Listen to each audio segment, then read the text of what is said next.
Hey there, this is Mike. I wanted to do a quick little video for people who are trying to make popcorn and having trouble.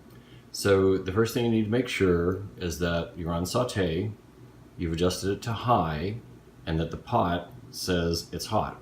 Okay? Now I'm going to take 3 tablespoons measured out already and pour it in there.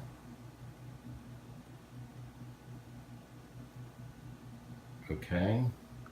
Now make sure, I would swirl it around a little bit just by lifting the pot by the handle.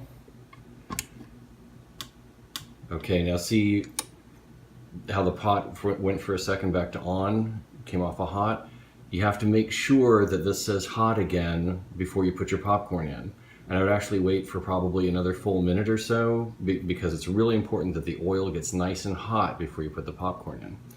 And then this recipe just calls for 3 tablespoons of oil and a 1/4 cup of popcorn. So we're going to add this and mix it around a little bit. We'll just swirl it, it's not a big deal.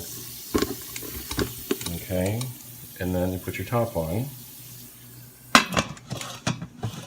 You don't have to have the glass lid, I just do because it's convenient and I use it for other things. Okay, and again, this is hot again.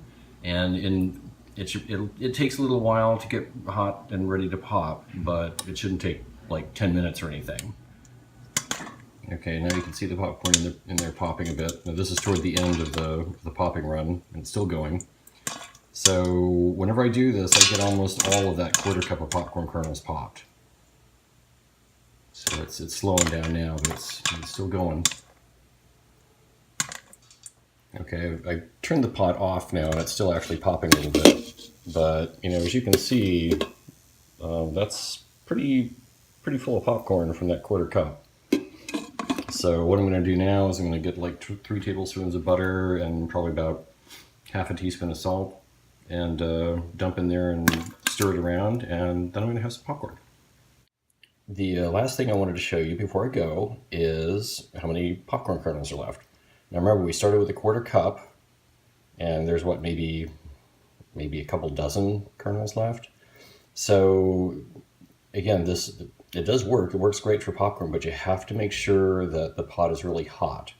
And especially after you add the oil, wait a minute or two until that oil is really hot, and then add your popcorn. And enjoy. And I'll see you next time. Bye-bye.